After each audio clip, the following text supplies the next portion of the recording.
Okay, let's start, Priya. Okay. Good morning, good evening, everyone. My name is Priya Simant, and I'm very honored to be moderating the panel Women's Leadership in the Time of COVID Crisis. A very important discussion at the times that we are right now in. You know, we are all forced to stop and reflect for our roles as human and the effects that we have on the planet we are blessed to live on. My observation, and I think it was everyone's observation, that preparedness was lacking globally to face this pandemic. However, countries led by women seem to be particularly successful in fighting the virus. With all this in backdrop, I would like to open up this conversation with Honorable Madam Sujata Koirala, the former Thank you. Deputy Prime Minister and Foreign Minister of Nepal. Sujata ji, welcome. Um, you are the second female leader to be elected to the office of the Prime Minister which is the highest office in the history of your country. Can you please share your work in brief as a female leader, what it is to be a female leader in the highest office of the government? Wow.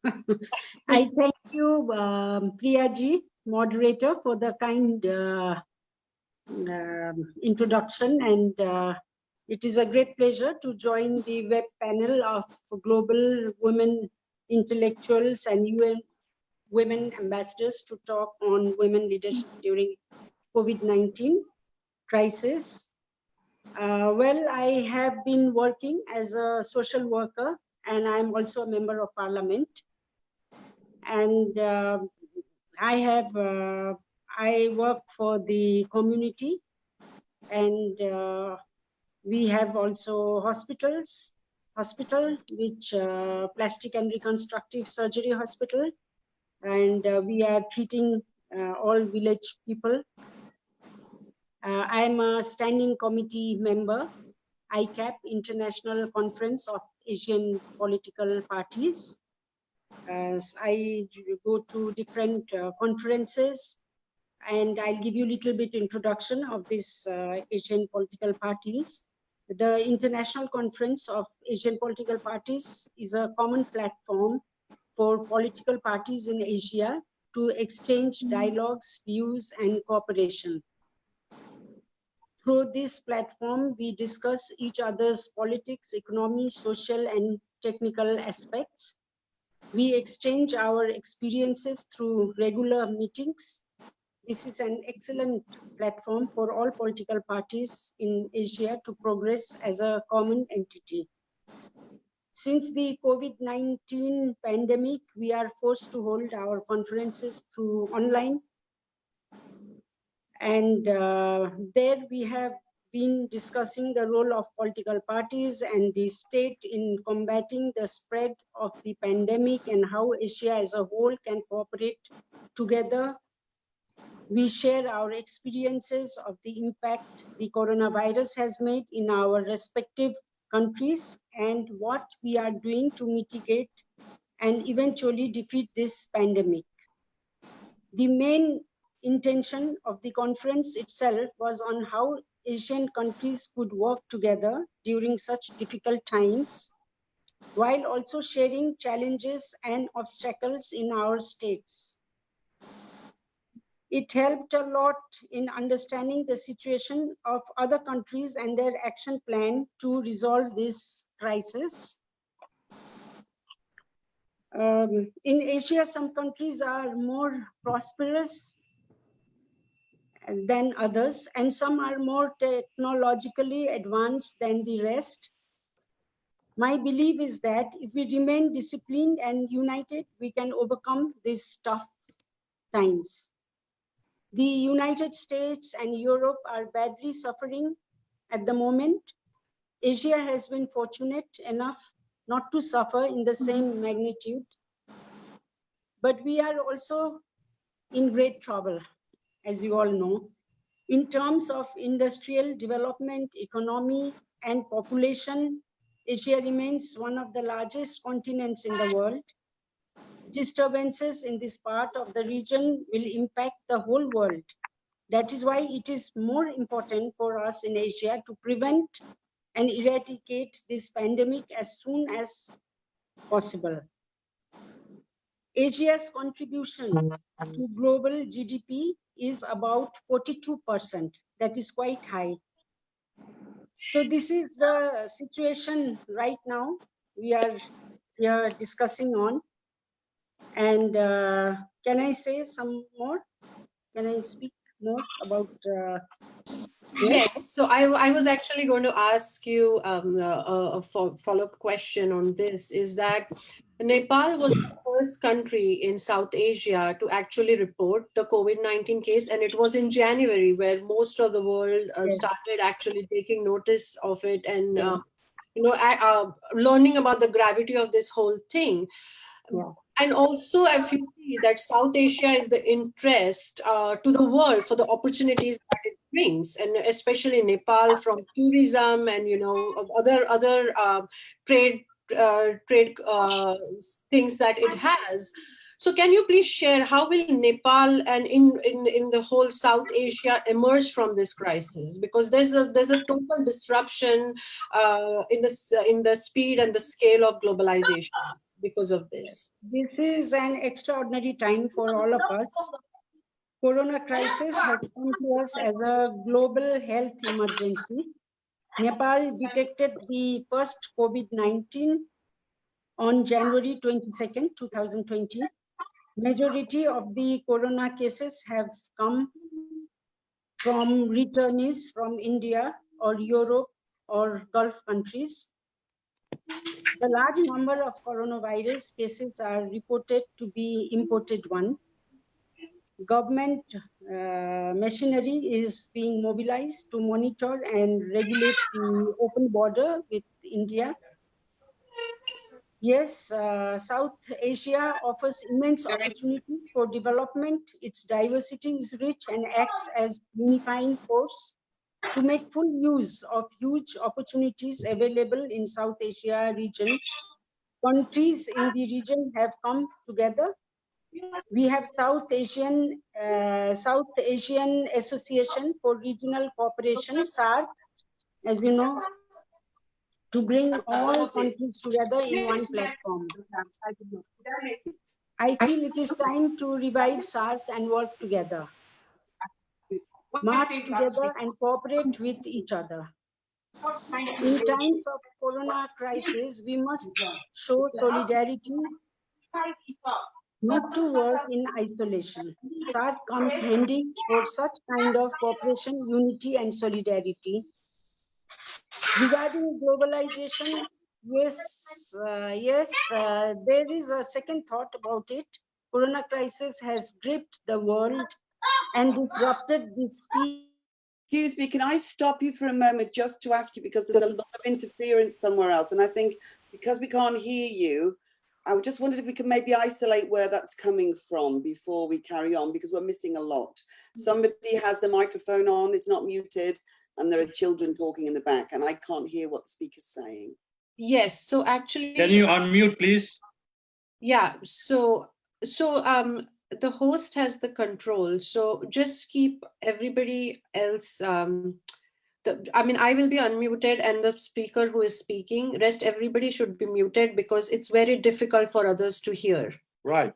And we have to be very sensitive of the time that we have, and there's so much to cover. So thank you everybody for your time, for joining, but we need you to be muted at all times so this can go very smoothly. Okay, so did you go ahead? Honorable Sir, did you go ahead? Okay, now shall I speak something on women? Yes, go ahead. Women issue? Little bit, I have to, I think. Yes. Do you have any other question? No, I will come back to you later, but you can finish what your thoughts were. Yeah, okay. I have so many. Okay, now it is not a mere coincidence that many of the countries that have dealt effectively with the virus are strong democracies, including Germany, Iceland, New Zealand, Norway, and Finland. They all are headed by women. Closer home in South Asia, women leaders have been able to govern effectively in a democratic manner.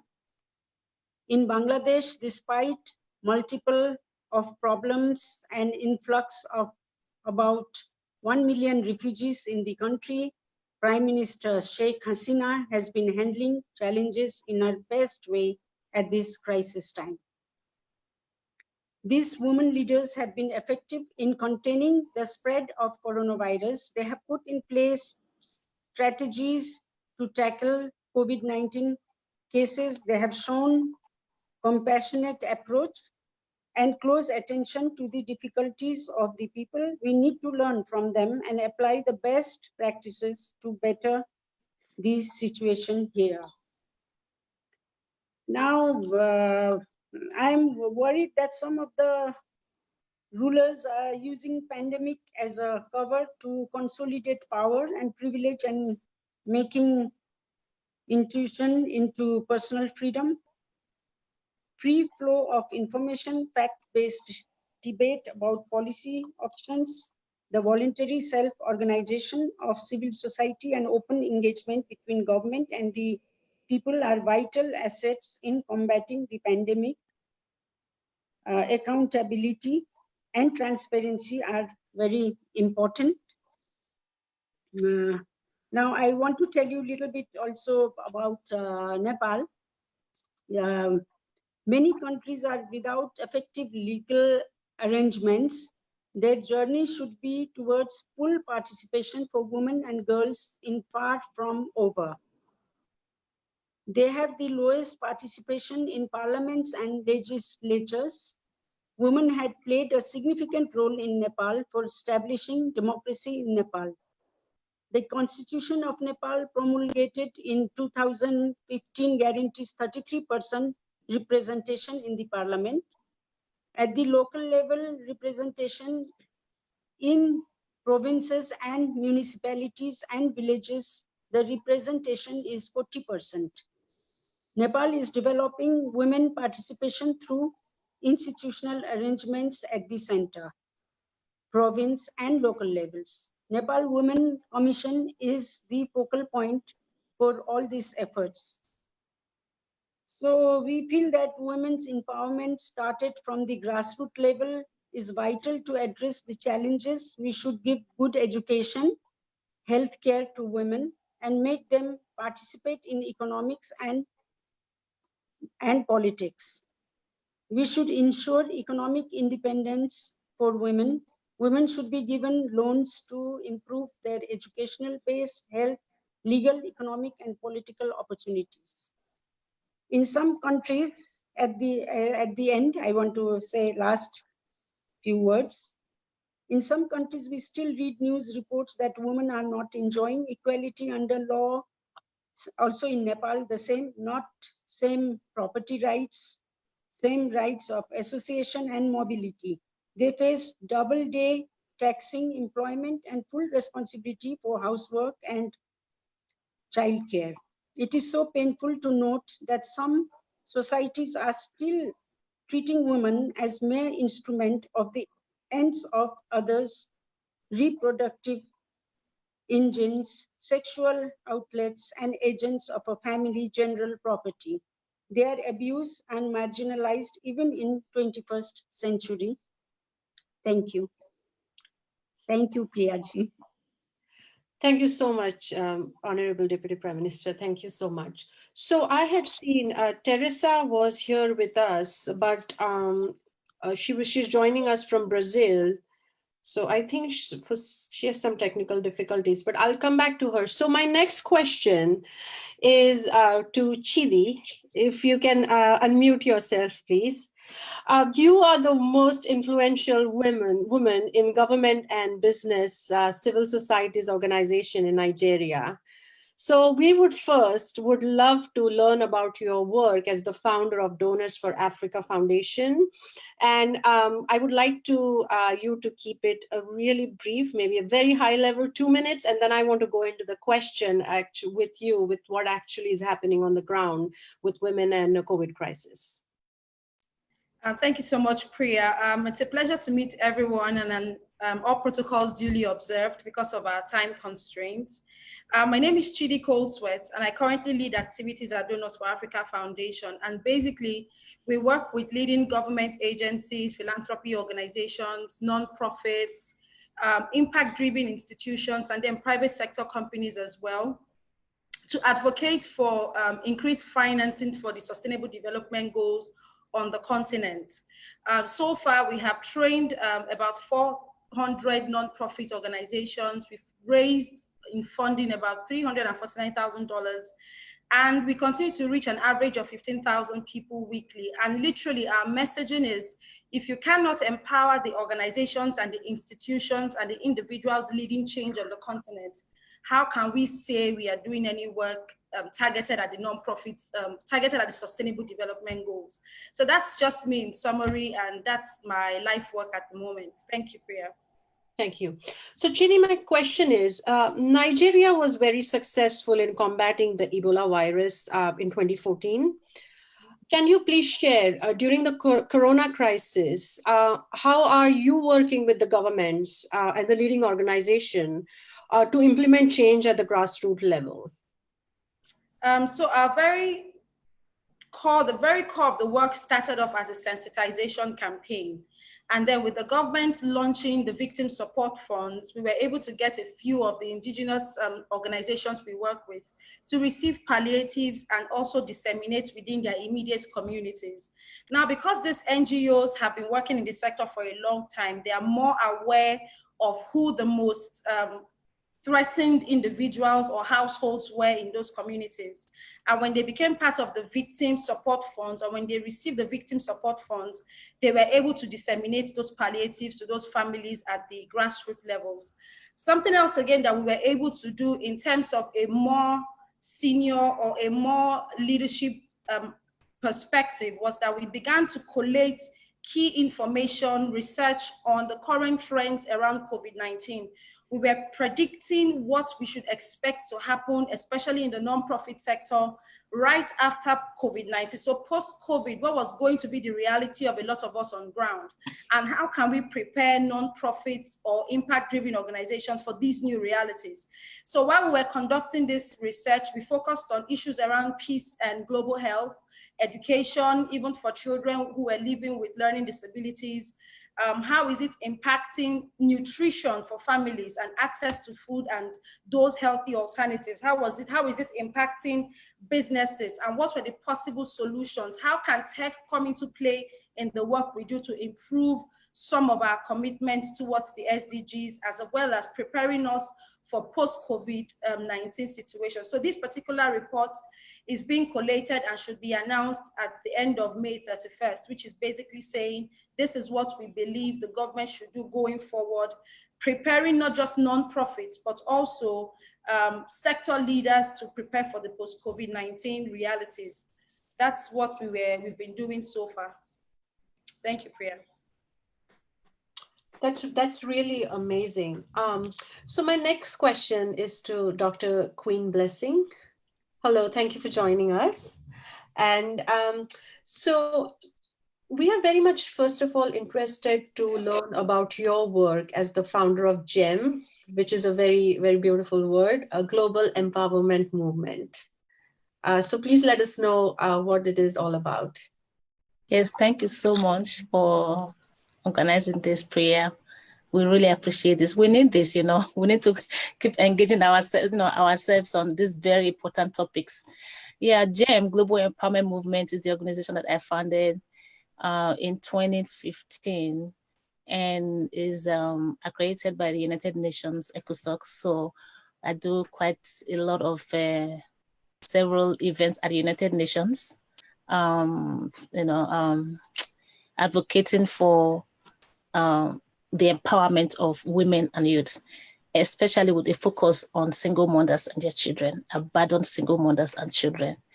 And the organization is actually having an affiliate in Africa, Blessings of Africa Empowerment Foundation. So in that regard, we're able to not just focus on our communities here in America, because I'm based in America, originally from Africa myself, Nigeria, but also, work with people on ground in Africa through Blessings of Africa Empowerment Foundation, an affiliate of a global empowerment movement. So that way we are working with communities here and communities back in Africa as well. So my question to you, Dr. Blessing, is as a public health practitioner and a humanitarian working on various impact-based initiatives, what are some of the challenges that you're seeing the African diaspora is currently facing during this pandemic and isolation phase? Because, the news that are coming out, and especially what happened in Georgia, was really heartbreaking. So what is the ground reality? Yeah, I think, first of all, when we talk about African diaspora, we know that the COVID-19 is of course, a terrible crisis. It's a global issue. But when you talk about African diaspora, people look at us like maybe we're referring to people that came from Africa to America alone. And so I would definitely want to make a distinction or try to explain what that really means. So that way we are both on the same page as to what is truly going on with our own community. I'm the chair of the African Union CIS region, USA. It's also a foundation that is focused on uniting people of African descent. So when you say African diaspora, what you're really saying is people of African descent, in different communities across the globe. So, but now you're talking about focusing it in America and focusing it in Georgia. So basically African diaspora is referred to as people of African descent, like I said, Blacks in the Black community. It's heartbreaking to see what is going on in the news. Definitely, in as much as we try not to focus this on just the Black community, because the global issue is a global phenomenon that has really wreaked havoc, but it's also very, heartbreaking to see that according to the figures that you see compiled by the non-partisan APM Research Lab, and they have just released this week, that people, actually the title of the research is Color of Coronavirus. And the evidence is showing that across the country, African diaspora, quotes, right? African have died at a rate of more than 50%, of the people compared to, the other race. So this is the reason why I wanted to make the distinction of when you say African diaspora, definitely you're just really referring to Black communities, because in that same report, it just says more than 20,000 African Americans said about 1 in 2,000 of the entire Black population in the US have died from the disease. So that shows you right there that this has really wreaked havoc in the Black community. And so when we say African diaspora, I just wanted people to understand that when you say African diaspora, we're not saying people that came from Africa, immigrants here alone. We're also referring to people of African descent in America, whether they came here through the transatlantic slavery by force, or we came here like us that came voluntarily lately, because we're in search of greener pastures. But the fact of the matter is that the same issues plague the community, the Black community. And the after effect of that migration, what it has created is exactly the same reason why the same challenges that we face in Black communities, because during this transatlantic slavery, of course, we know about the racial discrimination, we know about economic disparity, we know about the health disparity, we know about the poverty level. So these are the major reasons why when you talk about African diaspora, we talk about Black community. Yes, it's a mess. A lot of people have died. the disease is terrible, but because of our own situation, based on the migration, based on the consequence of that racial discrimination, based on the disparity, you have more of these issues in our community. We don't want anyone, whether Black or white or Latino, we do not.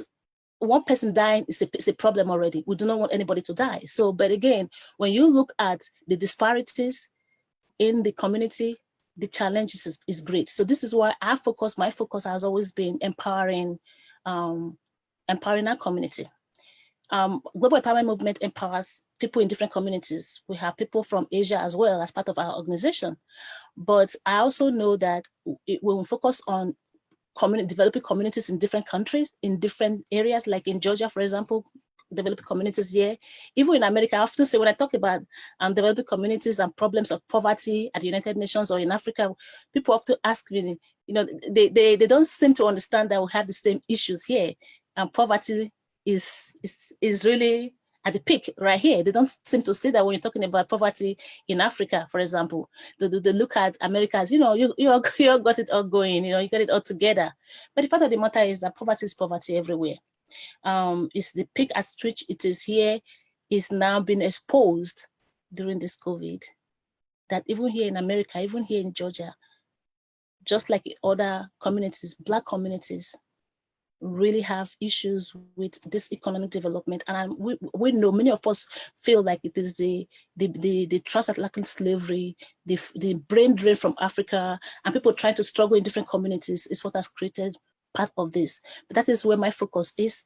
That's where my organization is focused on, whether with the African Union CIS region that I mentioned. I'm the chair of that here in the US and in Georgia. Our goal is uniting us to be able to work together, because until we work together, until we see these issues in the community, in the Black community, as issues that affect us, we're going to continuously have the same things. So this is why we are stronger together is my message. It's our message. We have to empower each other, empower one another, and see us as a better people together when we work together. I'll stop at that. Wow. This is really incredible. I mean, the wealth of knowledge, I mean, the information you all are sharing, it's so valuable. And thank you to everyone for what you all are doing in your own communities and countries. So now I move to India. Rami, can you please unmute yourself? Sure. Hi, Priya. Can you hear me? Yes, I can hear you fine. Thank you so much. Thanks for joining. So you're the advisor to the Center of Soft Power for India's prestigious think tank, India Foundation. Yes. So first of all, please let us know about your work as advisor to the foundation, and then also as an author. You're also a published author. Correct. So I'd like to take a couple of your minutes, Priya, if that's okay, to explain what we do and what I have done on different levels. But before I begin, I'd like to thank Mr. Somrat Ghimre and the GP Koirala Foundation. I'd like to thank you and all other organizers for making such a stellar effort to bring us all together from across the world, but also importantly, give us an opportunity to share and connect with each other. Yes, I've been a part of India Foundation, which is based out of New Delhi, for a really long time now, so almost a decade. And I am an independent researcher as well. And I think I've had many, many opportunities to pursue my specialization, which is anthropology, sociology of religion, theology, and especially the role of religion in society through these organizations. India Foundation started about 10 years ago. We started small, but today it certainly is one of the foremost think tanks in the country. And we focus on security, international affairs, and one of our latest centers is the Center of Soft Power, which is amongst a few other centers that we have.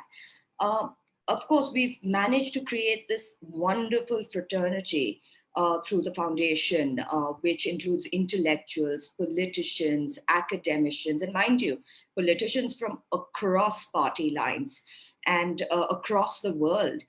We've also developed some of the finest platforms in the country for intellectual thought and debate. And this forms a part of our annual conclaves, which is subject relevant.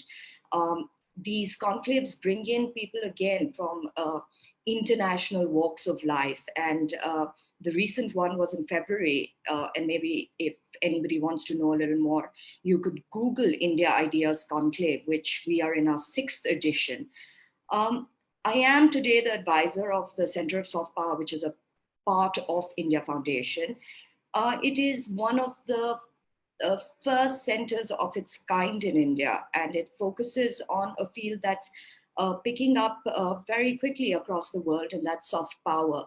We want to focus on research in the area of soft power, and I truly believe that soft power is probably one of the kindest, sorry, there's a fly here, one of the kindest, most natural, humane forms of diplomacy that we have in the world today. And leveraging it would make it extremely important for us in India. And I also think it's extremely crucial towards better understanding between nations, between cultures, between people. We actually happened to organize our first conference last year, Conference of Soft Power, which brought together practitioners, academicians, experts from across the world to deliberate on Indian soft power, with the hope that in the future, India can understand and influence its role in the international order. But I must also shed a little light on the work India Foundation has been doing during the pandemic as well. We've been fairly active. We have a huge network of very active youth, and we've created what we call is a Youth Alliance Against Corona. We have connected all these young people across the country who are now responsible for stepping in for their communities. We've divided them on the basis of locality to help people in need. For example, a lot of the young people are organizing food for the elderly who cannot go out under lockdown, or delivering ration to those who don't have any, or spreading awareness about safety and sanitation during this pandemic. I'd also like to shed a little bit of light, and it'll just take a moment or two more, on another think tank that I have set up and was the founder director of, which is interesting because it was in the northeast of India. The northeast of India is the area that has its borders common to Myanmar, to China, to Bangladesh. It has been a fairly troubled region. It's also been remote in the sense of it is physically very distant from the rest of India. And I set up an institute there called the Northeast Policy Institute to look typically into the areas that needed further understanding and research towards integration. We did a lot of groundbreaking work on demographic change, illegal immigration, amongst many others. And my books that you mentioned, the book that came out late last year, Rajshri Bhagyachandra and the Bhakti Movement in East Indian Literature, is the outcome of the many years that I've spent in the Northeast on the field. And my book that is coming out, hopefully, by the end of this year is on NSCN, which is one of the longest running conflicts and insurgencies in the Northeast, and one of the major reasons that the region has been very distant psychologically in our minds, even though we are from India, but from a different region. So that book is based on a lot of my fieldwork over a decade, as well as interviews from insurgent leaders that have led this insurgency. Other than that, of course, I write for a lot of journals and magazines. I appear on national television debates on social and political issues. As I mentioned before, I also concentrate a fair bit on my independent research. But lastly, and not the least, I run a small organization that works with women artisans. While I was in the Northeast, I met a lot of women who had, due to the conflict, had lost the main breadwinners in their family atypically male members, and had been left with their children and their extended families to look after themselves. A lot of them depended on their indigenous knowledge of arts and weaving to create an income. And while I was there, out of sheer emotions, I thought it was really important to connect them to buyers and to have training and intervention on product design so that they can actually make this into a career. Now, this doesn't only help them with a livelihood, but mind you, it also preserves dying arts. And during this pandemic, I'm very proud to say so that these women have really come into their own. They've taken the onus and the responsibility of making a difference to their communities. They have hand-stitched thousands of masks, which they have distributed free of cost, which is a lot when you don't come from much. There's also an organization called iLead, which I'd like to mention, which is doing a great job by documenting the contribution of these women. And I think I truly believe, Priya, that such generosity can only give us hope for a little better future soon to come. Yes, so with that, I'd like to thank all of you for your patience, for hearing me. Back to you, Priya. Thank you so much. Looks like the fly is really bugging you. My God, it's come out of nowhere. Just decided it would come when I start. No problem, no problem. I was just trying to make a light, a light move. Correct. Continue. So I have a question for you, Rami. Yes. So for a population of 1.3 billion people, India has done really phenomenal with the strict lockdown to combat this virus. However, in the national as well as in the international news, we have been seeing a lot about the migrant worker issues. Can you please shed some light on this? Absolutely, Priya. First of all, I'm so happy you asked this question because without a doubt, the migrant issue has touched everyone's hearts. To see how fellow Indians suffer is not easy for us. But at the outset, I'd like to point out that we have over 40 million migrants and only a fraction is moving, which does seem like a lot to other countries, but in perspective to our population, it still is a fraction.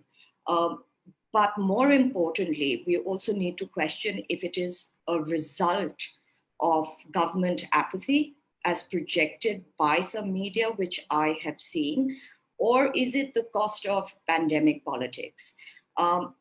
My many years of research and groundwork and field work has taught me that, and this is one of the most important things that it's taught me, is that the devil is in the details. And it's very important when you look at things that you don't have access to, let's say physically you aren't looking at the situation, to go into the details. And if you go into the details of the migrant issue, you might be surprised. First of all, we have to understand who the players are in this situation. There are three players. One is the central government. One is the state government, which in many states is different from the central government. It's the state governments where the migrants are coming in from. The third is the state governments that are receiving these migrants. The central government's role is to provide transportation, to provide trains, which are fairly good, I must tell you. They're sanitized multiple times a day. Food is free, water is free, the cost of tickets are free. The central government also crucially decides the standard operating procedure of the transfer of migrants, which is really, really important because with a set standard operating procedure, this sort of mass movement organization becomes much easier. The state governments, which are mostly opposition states, so, which means that the government that is in the center may or may not be in the states as well, have decided not to follow the standard operating procedure of sending these migrants to their home states. By standard operating procedure, I mean that you need to book trains, you need to provide the state that is sending these migrants needs to provide a list of names of these migrants to the receiving state. They also need to provide their COVID documentation, which means whether they've been tested or not. This is helpful to the receiving state because they can ascertain whether these passengers are really from their state.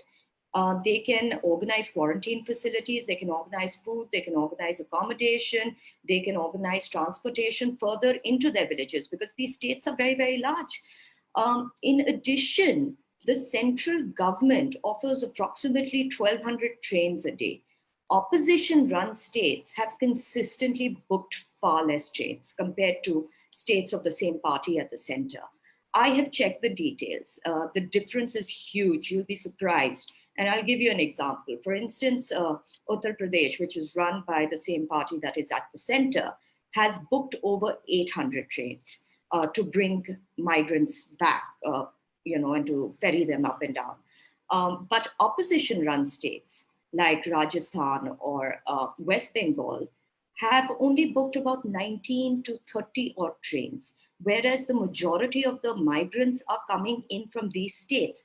Now, the simple logic that I employ here is, if the majority of the migrants are moving on foot from these states, then why do they have the lowest bookings of trains? Also, why are these states not ensuring the welfare of migrants?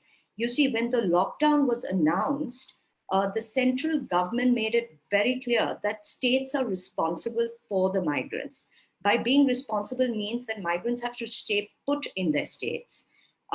They shouldn't move, and they shouldn't have any reason to move, because the state would look after their housing, the state would look after their food, the state would look after any other such necessities that may have.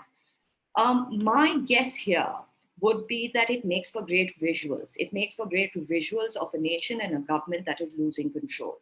And these are the details these are the devil in the details that we need to focus on when we look at situations like this. Having said that, and I'm not going to be completely negative about this, having said that, there are a lot of opposition-led states that have not employed these methods of petty politics. For example, Kerala, which is down south, is an opposition-led state.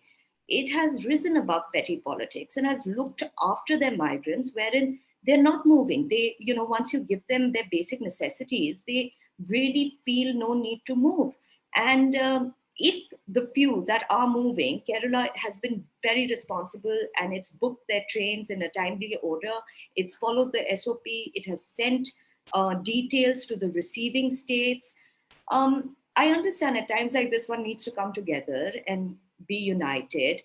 But I feel it's also, when we talk about things like this, it's also really important to not be blind to the invisible hand behind these situations.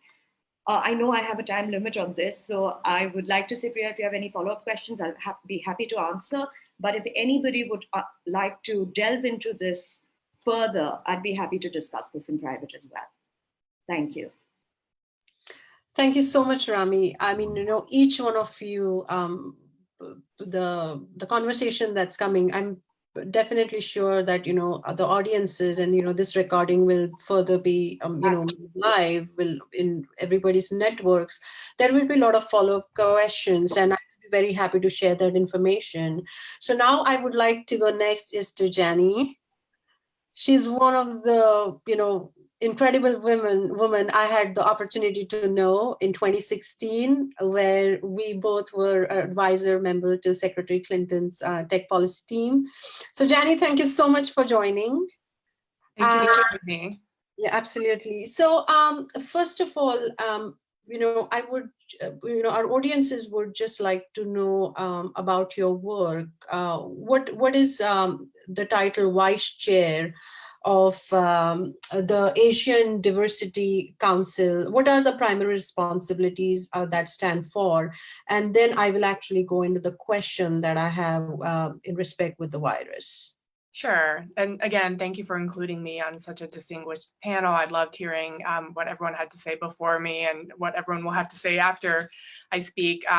But my background is as a corporate lawyer. I actually recently retired as the general counsel of a multinational technology company. But as Priya mentioned, I continue to serve on several corporate and nonprofit boards and advisory councils, one of which is the Comcast NBC Universal Joint External Diversity Council, and I'm actually the vice chair of the Asian American sub-council within that larger council. And the Comcast NBC Universal Diversity Council was actually created in 2011. It was came out of the merger of Comcast, which traditionally was a cable TV services provider, with NBC Universal, NBC being one of the major television channels, and Universal Studios, which was one of the major movie studios. And it really was born out of several commitments that the combined company was making to its community and to some very important constituencies. So the council was formed. We have sub-councils. Besides Asian American, we have an African American council, a Latinx council, a women's council, and then we also have representatives from the Native American and LGBTQ communities. And our role is to give advice to the senior executive management of Comcast on areas such as the workforce, on procurement, on community and philanthropic activities, on corporate governance, and really not just to share best practices, but to really push the company to be a leader with respect to diversity and inclusion. And I surely don't view our work as being charitable or philanthropic. I view it as simply being good business. And Comcast now is a multinational company, and really its business, like many other companies, right, are undergoing a lot of challenges right now. And I really see our role as more important than ever to help the company, get through this crisis, and to recognize, as many of the other speakers have noted, that even though this pandemic has, left no corner of our globe untouched, we really are seeing the disparate impacts that it has had within certain segments of our community. So racial injustice for Asian communities are on rise since the corona pandemic outbreak. As the vice chair of the Asian Diversity Council, can you tell us if the companies are setting up any programs or policies to provide support if employees are experiencing any discrimination during these times? Well, I know Comcast has set aside $500 million for all of its employees, no matter their background, whose jobs are directly affected by the pandemic. So as you know, Comcast, like any other company, they have employees who do have desk jobs, right? Who can, employees who can easily perform their duties remotely from home and safely. But they also have a lot of cable technicians, right? People whose jobs are essential workers, right? Because they're trying to maintain our networks and our systems for the country, and and a lot of their jobs, are not capable of being performed remotely. So they've set aside this money to make sure that any of their workers, if their jobs are suspended or affected during this pandemic, they have the money to pay for that and to support them. One of the things that, Comcast, being also a media company and, a multi-platform television and other type of entertainment company, they've also used that platform to do a lot of public service announcements. So you might have seen, these 30-second spots promoting best practices like washing your hands and wearing masks.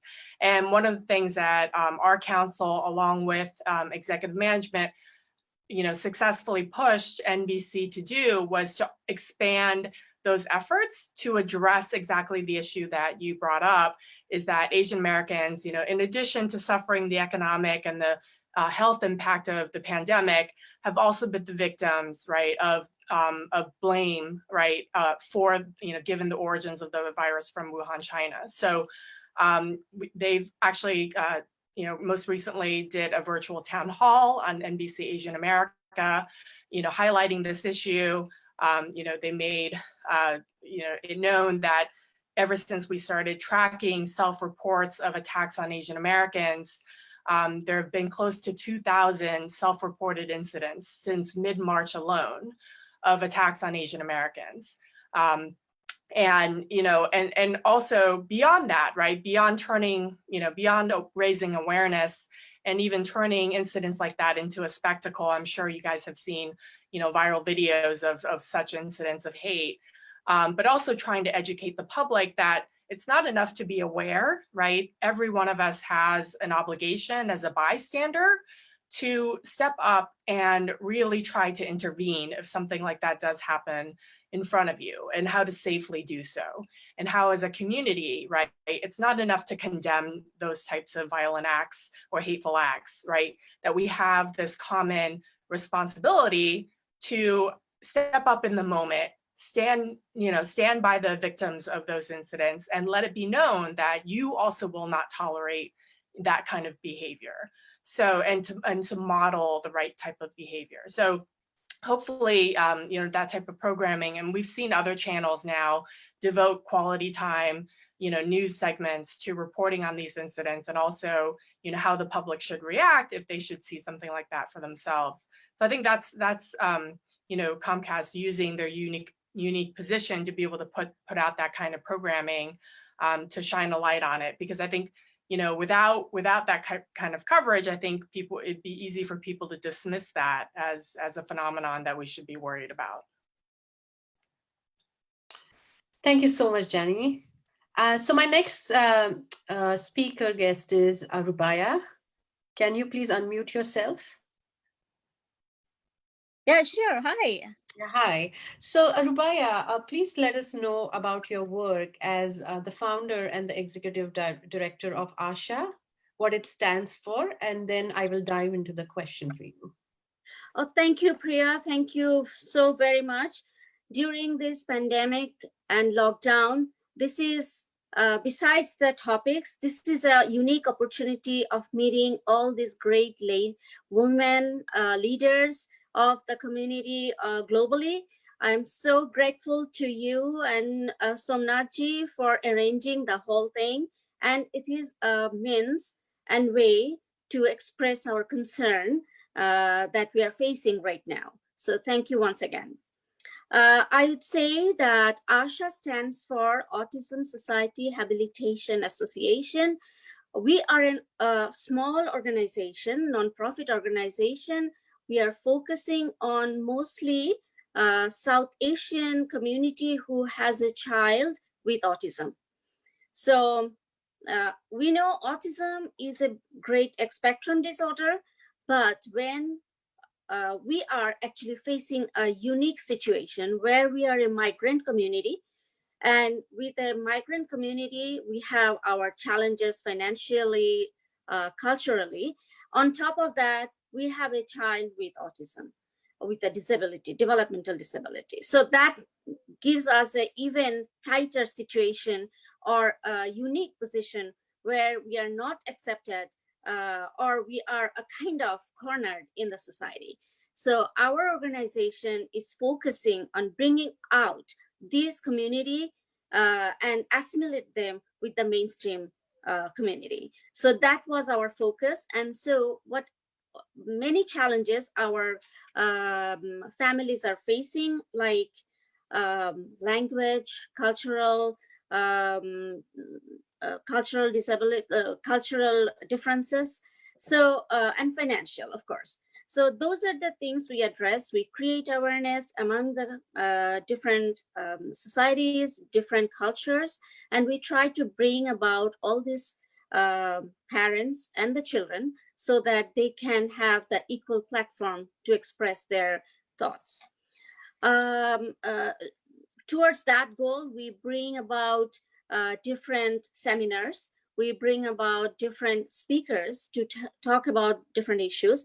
Also, we connect our population or our members to the government benefits, like whatever is available out there for our children. We try to connect them with the available resources. Plus, we are trying to create institution, a one-stop institution where our South Asian community can have a place to talk about their program, their problems, and they can talk about their children who are actually aging out from the school system. As you know, the school system is giving us a time where everybody is treated equally in the public school system up till 21 years of age. But when they age out, the real trouble starts emerging, because the parents are aging right now, and our children, they are no longer children, they are now adults. And when there are some day have programs which are out there, but they are not, all of them are not culturally appropriate. So this population with autism, they find it very unsettling, and they don't feel at home. And so many of the adults, they go to a day program, and after a certain time, they don't feel it comfortable. They come back and they're staying with their parents. And so that becomes a bigger problem for the parents who are aging and who do not know how to tackle this population at home. So these are the issues we are tackling. That was before the pandemic started.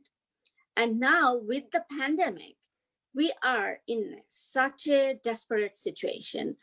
I receive phone calls every day that how to keep this population entertained at home, because they don't understand pandemic, they don't know lockdown. And as parents, we are facing with new ideas, how to keep them entertained, how to keep them at home, how to put the masks on them, the very basic. So it is a challenge, and the unpreparedness of all of our community that we are now facing. We don't know why there was nothing out there for facing a pandemic. This is not something that cannot happen. This can happen. Unfortunate that it happened globally, but we should have the foresight that things can go wrong, and there should be an emergency policy, what to do in these situations. So that is, in a way, we are right now responding to families, what to do, how to do, and we are doing a lot of video calling to the parents, to the children, the schools, the teachers, the therapists. We are all putting together something to keep our population entertained. Wow. So you just mentioned that you are a mother of a special needs child. So can you just share, like, and you are a migrant yourself, your roots are in Bangladesh. I mean, you know, we have a lot of services and opportunities that are available in the United States, but not necessarily in the other parts of the world. Exactly. And we have now audiences that are joining from all around the world. Can you share some of the tips that can be helpful for them, especially when they have special needs, child in the home, that they can kind of, make use of? Yeah, surely. In fact, before this pandemic started, I was in Bangladesh.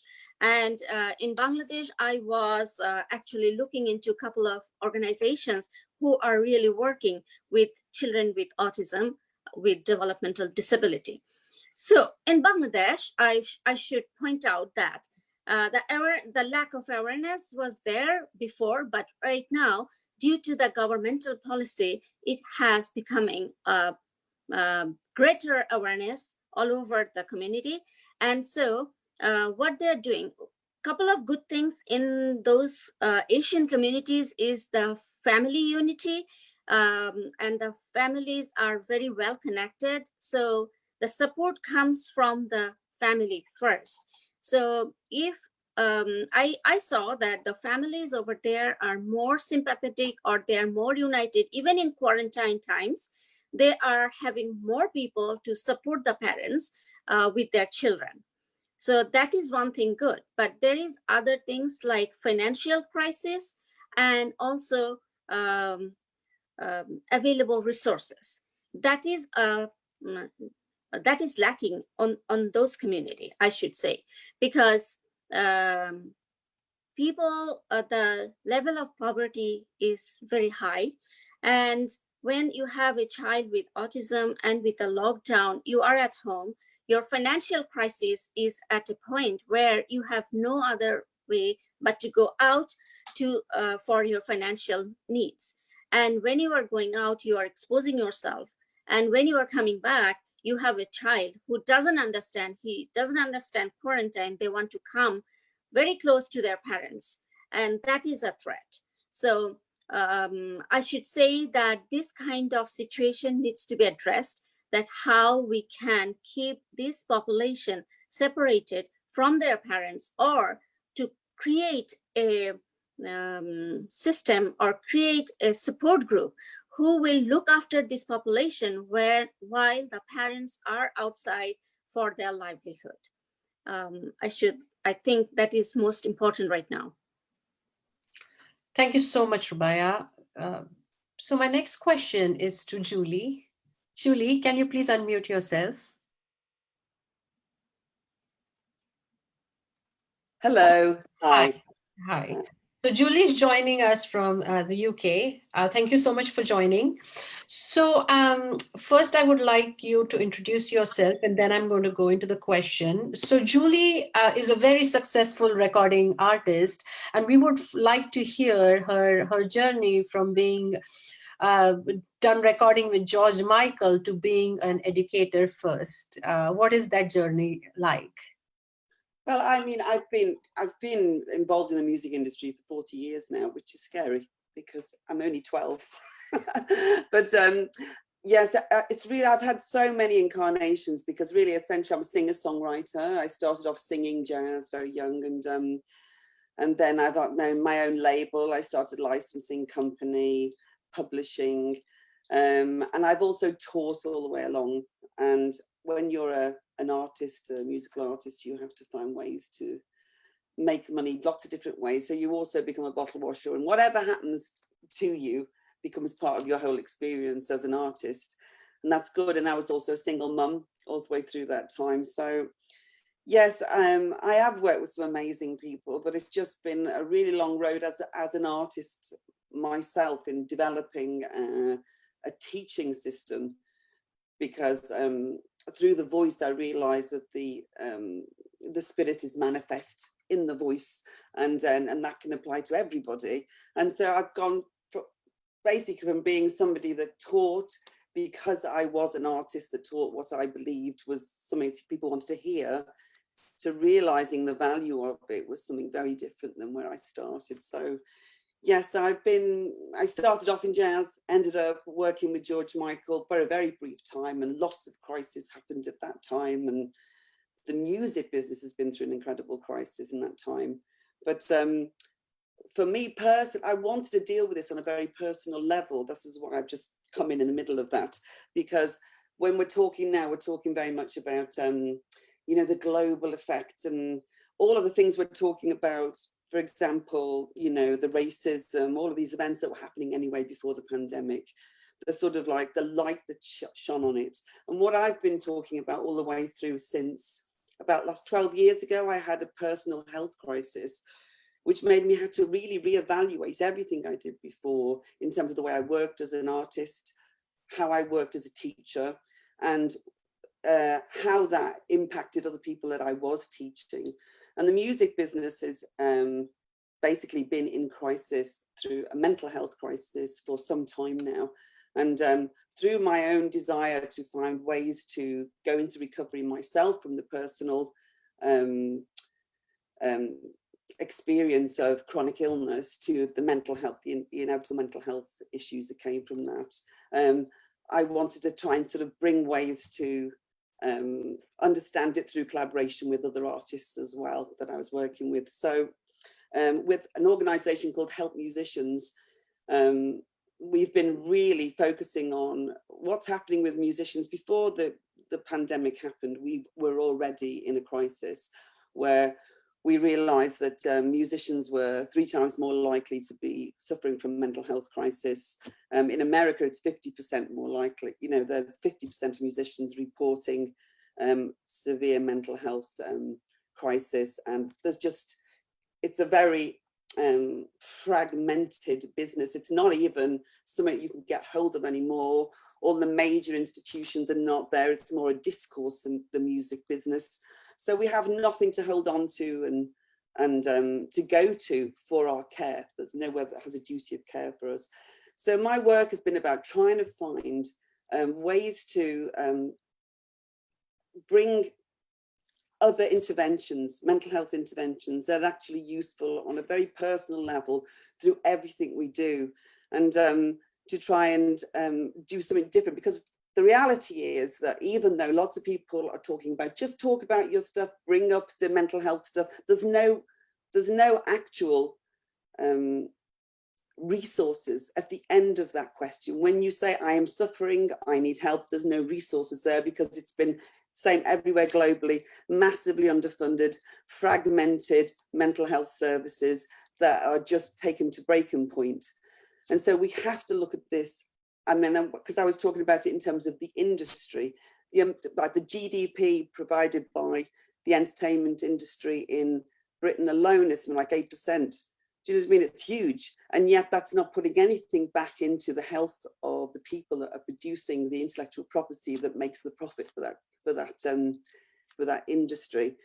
So I was just trying to get a bit more personal about it, because it becomes so broad. When we were talking about racism and the problems we're having with that in the context of the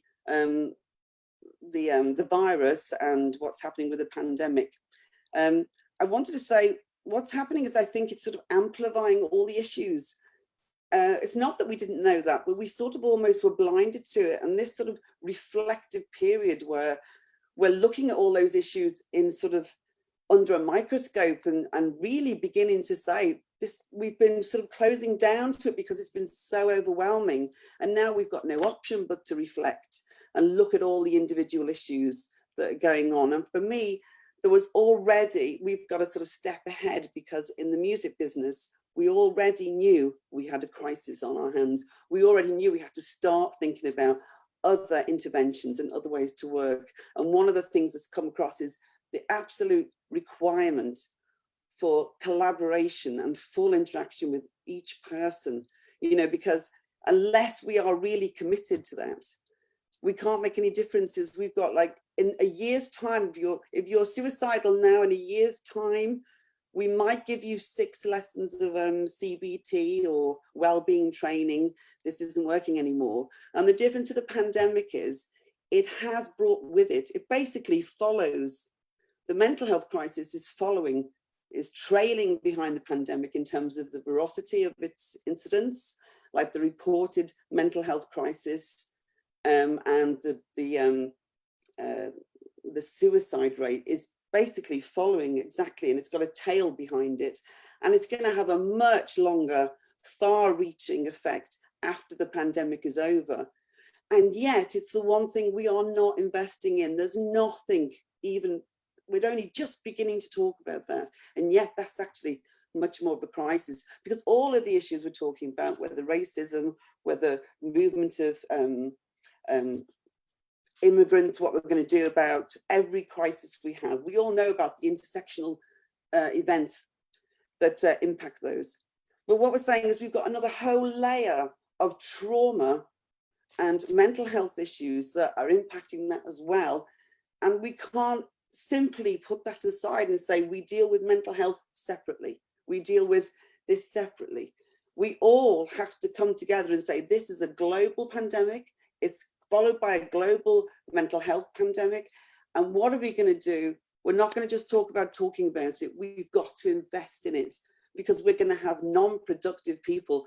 It really shows up in the music business, because if the suffering that happens in the with the mental health of an artist in terms of their ability to function as an artist and produce something that's, you know, worthy and productive going forward in their lives is totally eradicated by mental health crisis. And so that's why we've already been talking for a few years about this in that industry particularly, but we've not been doing anything about it.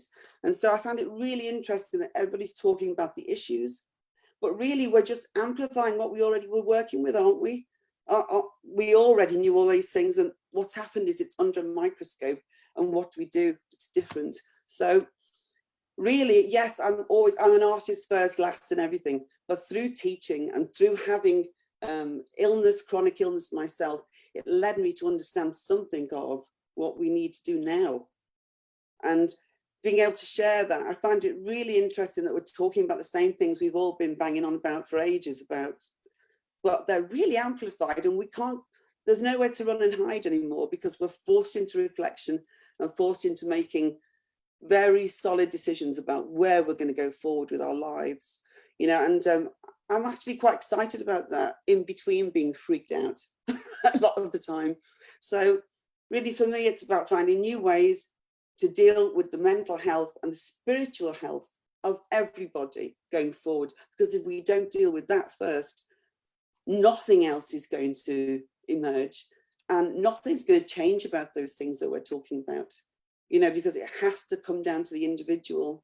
And that's really what I'm trying to do, really. And the research I'm trying to do is I was working, for example, with women mainly, because women are so underrepresented in the music business. It's ridiculous. At the top end, something like 7% are women. It's and I work in electronic dance music with DJs, and I was going to be doing work, collaborating and working with women on the ground. And I can't believe that we're here where we are now in terms of this moment in time, and women are still, as one of the earlier speakers said, still not valued and equal members of this society anywhere, even in the Western world where it looks cool, and even in the sort of industry where there's lots of lip service to this. So I think that one of the things I realized, so I will finish in a minute, was that in electronic dance music, it's mainly men DJs, and it's a very male culture, but also what's happened is the suicides and drug abuse in men is huge. And that's because there's no balance, there's no women there, there's no ability to function in a normal way and interact and bring the value that women would bring to that environment. And that's one of the reasons why I think one of the main things is bringing women in there and demanding to be in an equal position, no longer saying, oh, we'll work towards funding a little bit of a girls' project or a women's project here. All the women's projects that have been put into supporting women in the music business by the publishing rights societies and by the charities that give funding have had no difference in terms of the impact of women's position and representation in the industry. So I didn't want to sound negative on the end there. I will finish now. So that's me, and that's what I'm trying to do. So we have only 20 minutes remaining. So I'm just going to move to the next speaker because we have a lot to cover yet. So my next speaker is Heidi. Heidi, can you please unmute yourself? Hi, so please let us know about your work with Dream Tank, because you are training the leaders of future. What is Dream Tank all about? Dream Tank is about unleashing all of our incredible ideas and our dreams and all of our desires that we would like to see in the world, and reverse engineering it back into now, and putting together a superhero team with youth innovation and youth leadership at its core. Because Dream Tank believes that those with the best imaginations have been stuck in schools that have not been serving the future we want to create, right? And so Dream Tank started about 4.5 years ago. It was created as a response to something that I saw was drastically missing in the conversation around solving and addressing the Sustainable Development Goals and the moonshots that those represent, which each one of them really is. And actually they work so much more together, not in boxes. And so I started realizing, you know, the interconnectedness of all of these different goals. And in 2016, I was on a panel at a family office conference. I had been doing impact investing with philanthropists, high net worth individuals, family foundations, corporate foundations. I was at UBS, I had been at Acumen, and I had been working with people to align their money as energy. Money I look at as energy. Money has, we can align money as energy with what we want to create in the world. And so I was bringing feminine energy and spirituality into the finance world. I was at UBS and working a lot with on developing women's platforms and millennials who were inheriting a lot of money and wanted to do things differently. So I had left UBS and started a firm, a finance firm specifically focused on women and millennials and consciousness of money and impact investing education, both from the right brain and the left brain, more internal. How do we create peace within ourselves? And how do we become the self-expressed humans that we're really here to be? And feel the joy of connecting with each other and the joy of being human, which so many of us have not had the opportunity to do in the world that we have created, in the system that we've created. And so I was at this conference, and I'm also a mother. I have an 11-year-old son named Cody and a 14-year-old daughter named Summer. 4.5 years ago, so Summer was about 10 years old. And I was on a panel and the moderator, and I was supposed to be talking about impact investing and women's investing. And the moderator asked, what would you do if you had 1 year left to live? And that was not a prepared question. I did not have that question ready, you know, and in that moment, I don't know if many of you, Julie, some of you have mentioned this, like, you know, I look at life as a hero's journey, right? And a lot of us have been called to really, really hard situations precisely so that we can become strong and overcome them and then help others. So all of us here on this call, I think, have all gone through really hard things in our own lives respectively, specifically designed for our own growth and mastery. And so when I was on this panel and they asked me that question, it just hit me like a ton of bricks. I had this moment where it was just like a bolt of lightning. And I thought, if I'm going to leave the planet in 1 year, I would have to have, I have to do something big, and I have to spend time with my kids. and so just in that essence, I thought, what would I leave on the planet that might not be here if I didn't do it? And what came to me in that moment was, we needed to leap forward so radically. We were doing everything so in these separate little sectors, right? And I've been in impact investing and social entrepreneurship, and we've been all trying to squeeze these beautiful innovations with different types of liquidity needs into old systems, right? And so I just thought, it's too incremental. It's too much separate sector. We're not working together. I don't know how we're ever going to get there. All of this came to me in that moment. And then it hit me. We need the best imaginations in the world working on our problems now. And that we need to unleash them and liberate them from this system and this mill that we are putting them through that is not relevant for the world we want to create. And I said in that moment, I would start a think tank for youth and listen to what their ideas are on how we can solve the world's problems. And it evolved into a mix of an entrepreneurship accelerator and think tank with design thinking, mentors. But really, it's 4 years later, what's happened is we've been experimenting radically and working with young people to design the programs, getting feedback. We brought a lot of youth leaders to help run the organization through fellowships and applied learning from their university or high school or even middle school fellows. So we've been building these in-person programs and this toolkit to scale to other countries. And our plan this year was going to be online. And a year ago, we did a strategic plan that said we would like to activate 1 billion young people by 2030 who are all connected. And we all, as women and communities, are supporting and investing in our youth now to help them lead and come up with the most amazing ideas that we haven't even thought of. And we support them, right? By mentorship, partnership, cross-generational leadership. We can reinvent almost any industry with the imagination of children. And I've seen this at work. And so during this, that was our goal. And I'm a mom, single mom half the time. I have a co-parent.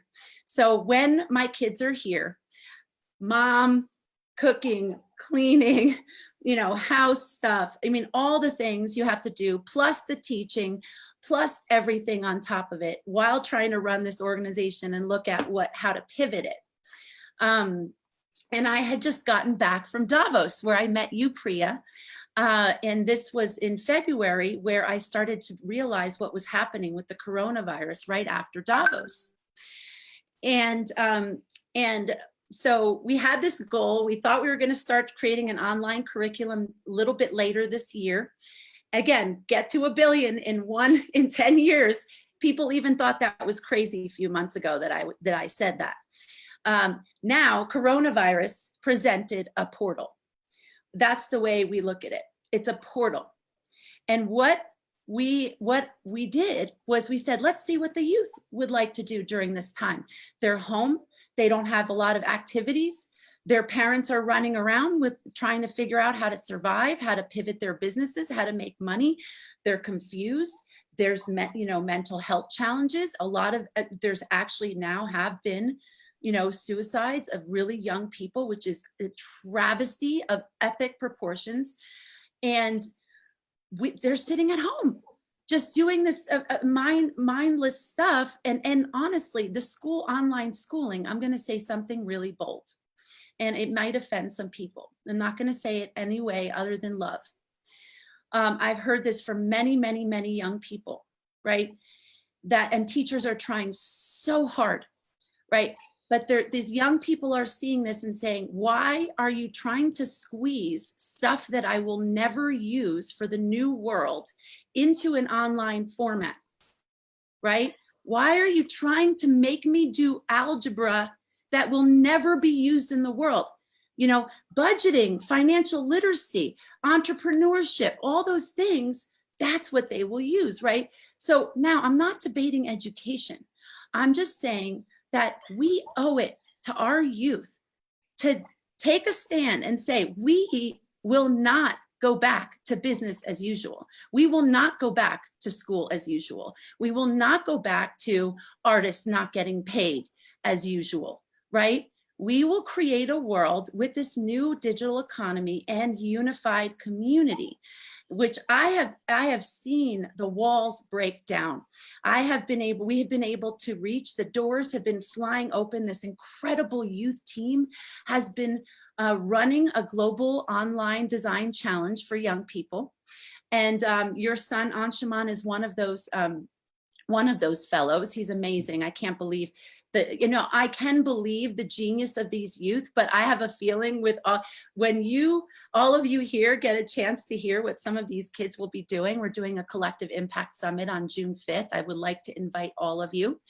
We have the ideas that were submitted from young people around the world on how to address the effects of the pandemic, both economic, healthcare, mental health, economic restructuring, and education. And we want an open innovation. We wanted to see how young people would reinvent things and solve problems during this time. And we're going to help them do it. So on June 5th, we're going to be swarming around and doing collective impact breakout groups. So the ideas can be both integrated into those who are already trying to solve those problems and partner up, or they can be supported because they've never been heard of before. And so we're going further than any other hackathon we've done. The youth have really taken a stand. They've said, we want to do it this way. And guess what, Heidi? We think we can get 1 billion youth in 1 year, and we're going to do it. And here's what we're going to do. We're going to, and we have a young man in Delhi, actually India, who is leading our global lead team to expand to pretty much all countries within a year. To bring together a group of 1 billion, at least 1 billion young people who are finding, funding, and implementing the best ideas to create the dream world we'd like to see in the world, and not ever have us go back to business and school as usual. And they have a plan. I believe it. And not just me, a lot of our advisors believe it. They see it. They're, and we're being offered all kinds of opportunities on bricks, television, and lots of distribution. We can't respond to everything, so we've taken a 2-week pause to get a little bit more capacity, partners. We literally are overwhelmed with interest, and it's amazing. And when the young people that we've noticed are activated, the hope ripples through all of us. We all get activated whenever we hear a young person talk about their ideas and dreams. It keeps us in a frequency of co-creation, positivity, and really truly holding hands and jumping through this portal together. Just personally, I really don't want my personal experience with my son.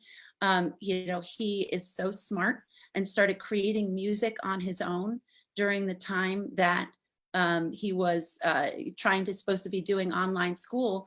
And we discovered that he hadn't done most of his assignments, even though we thought he had been. And I sat with him and asked why. He said exactly this. He said, it's boring, it's pointless, I'm not learning anything new, I'm not being graded, and it's irrelevant. Why should I do it? And I honestly didn't have a good answer for him. So I was just sitting there like,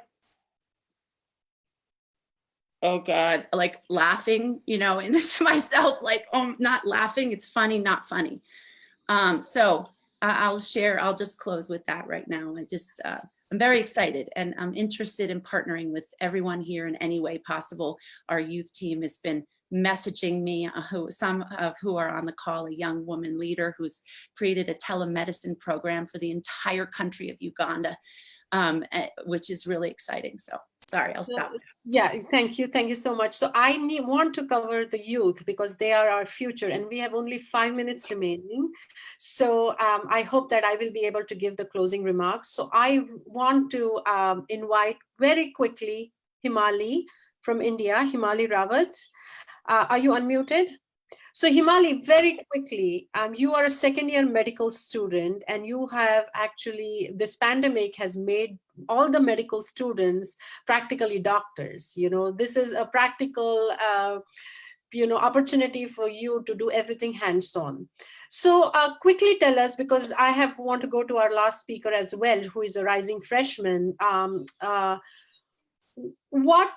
Has this pandemic actually given you more learning opportunities, or is there a lot of challenges that you students are facing as medical students? You are unmuted. Please unmute yourself.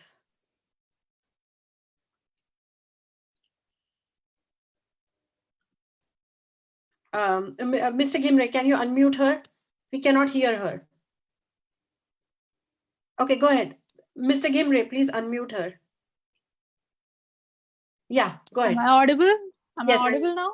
Yeah. So first of all, my greetings to everyone on the panel. I feel very obliged to be on a panel with such highly acclaimed dignitaries.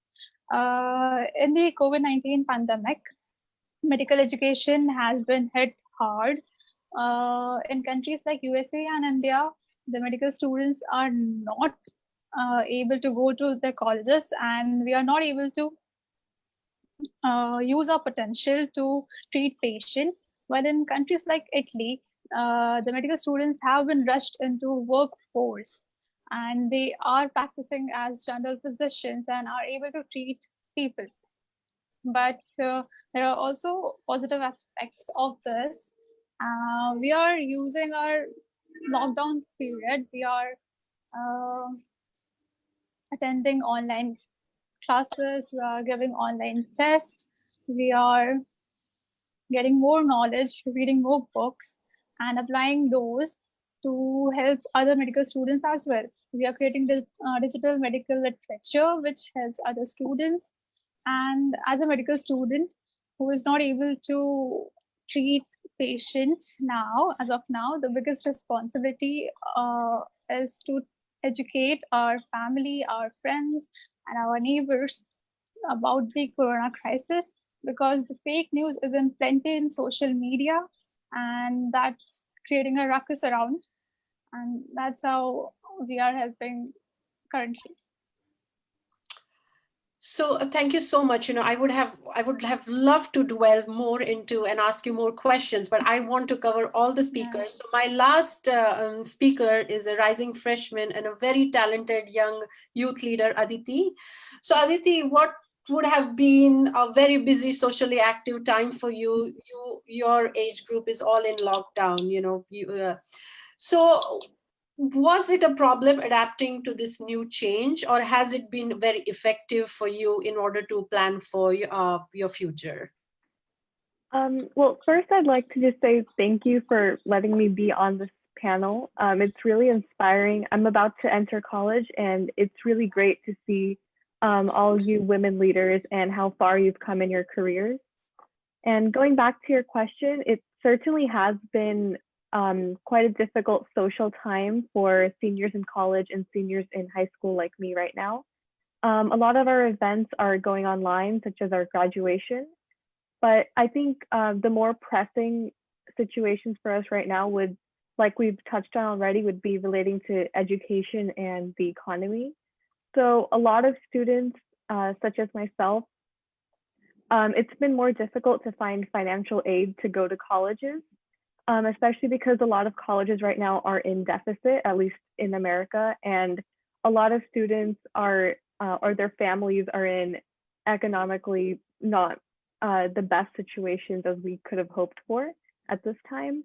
So I've seen a lot of students of my age actually joining state colleges and passing up opportunities to go to private schools where they could have maybe done better simply for the financial reasons. And we're not really sure how to fix this problem yet, but I'm hoping that with, reopening the economy, reopening the country a little bit, we can slowly start to get back into that kind of stage.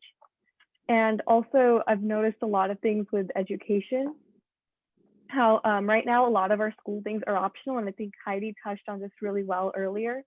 A lot of us are kind of, just bored with what we're doing, and a lot of students don't want to, tune into Zoom lectures to see things that they've already learned. So I certainly do think that it's been a challenging time for us just to adapt to these new circumstances, especially since there are a lot of low-income students who don't have access to the internet all the time. So trying to switch everything to an online format can be really difficult. And also, just in general, I think that we do need to make a lot of changes for students, especially in high school later on, just to make sure that, in the future, our education is more applicable to what we're learning, and it can help us deal with crises such as these.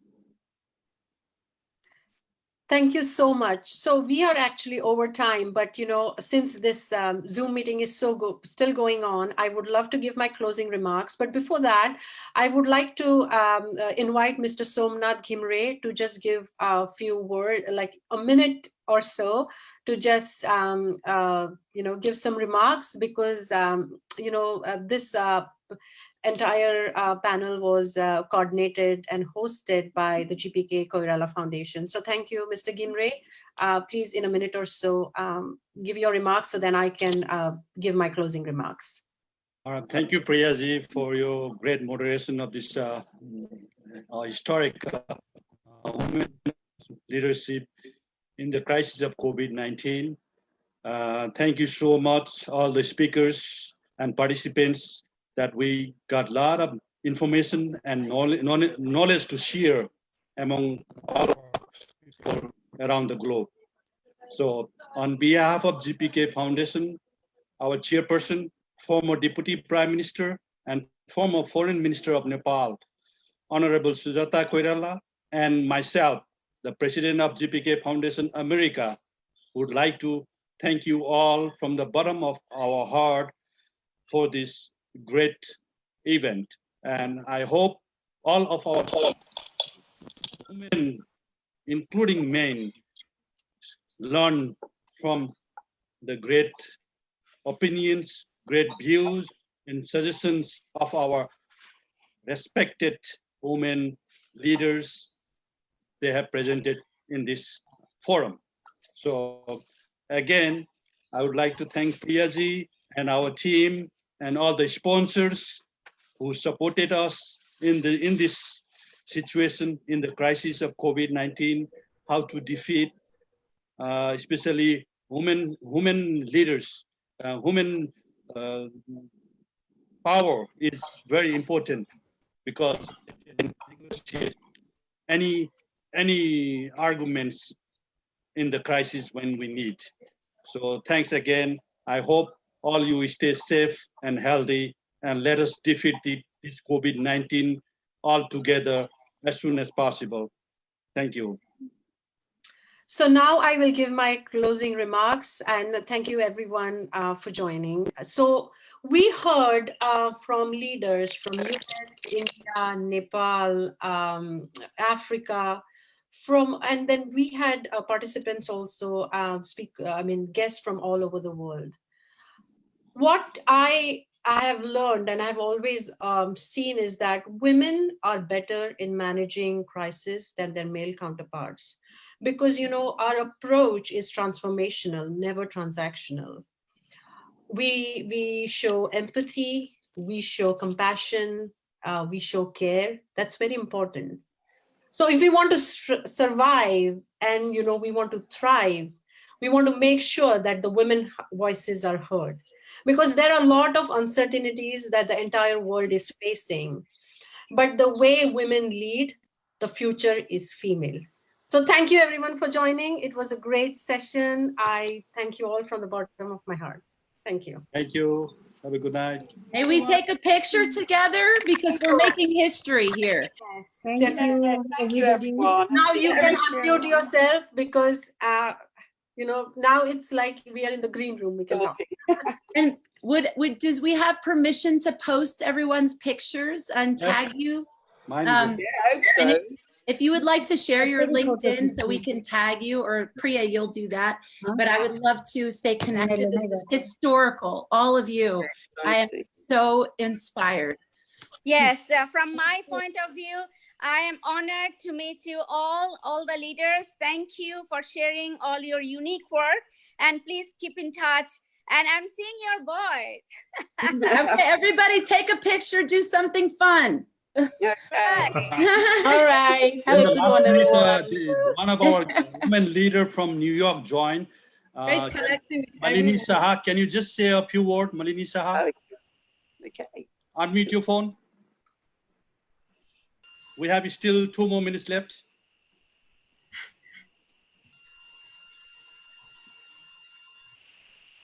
Yes, hello from New York. This was a wonderful meeting with an opportunity to see all of you, and Mrs. Kulwala also, namaskar, from New York. It's so wonderful to see you online, and having met you through Somnath ji.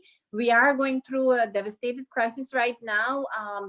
I know Somnath was also very helpful in bringing our last roundtable of women together, where we are dealing with the issues of domestic violence and trafficking and suicides and all these things that are happening during this COVID-19 period. We're supposed to have another session in June. And I think, like I had said in my last Zoom, I think we can all come out of this stronger together. And most of you had said the same thing. It's about positivity and what is required of us to make it happen, and how can we motivate and help people and educate. Thank you. Thank you, Malini. Before we end up, there is one question requested to be answered by Queen Blessing. So during this pandemic, minorities are more affected than others around the world. How can this problem be addressed globally? Who should be responsible for it? Asked by Achut Raj Katel from Nepal. So can you repeat? Sorry, I know time is up. I wanted to hear the question. Okay, the question is again, during this crisis or pandemic of COVID-19, minorities are more affected than others around the world. Right. How can this problem be addressed globally? Who should be responsible for it? Yes, you see, I often say that we cannot leave the work of the development for the government alone. So this is why it's very important that those of us leaders who have stepped up to have set up our fund, our own organizations, is very important. So whether it's non-profit organizations, different impact leaders in different communities, we all have to step up. Because I know there's no time, but just know that my point is that the government has the responsibility of taking care of their own people, but we cannot afford to leave the work of the development of these various communities to the government alone. So we all must have that, what we call in Africa, Ubuntu philosophy, which is I am what I am because of you, because you are who you are. So if we have that togetherness attitude, it's easier for us to have the feeling of support for other people that are not just our immediate family members, and that we should not just leave this work to say, okay, it's the government that are doing the work, I'm not in the government, and so no. This is why women leaders, we are more needed than ever before. We have the intuition, to want the nurturing attitude. So we must nurture our own family and support the men, work with the men, work with our men to better our communities. Everyone is needed. We cannot afford to turn a blind eye to these issues. Thank you so much, Queen's Blessing. Absolutely. Absolutely. Thank you so much, everyone, for joining. So any more questions for the speaker? There is one question. I just got it from Nepal itself, to our honorable deputy, former deputy prime minister and former minister of Nepal, and in the chairperson of GPK Foundation America. What is the most effective way or works the government of Nepal is doing to solve the crisis of pandemics in Nepal?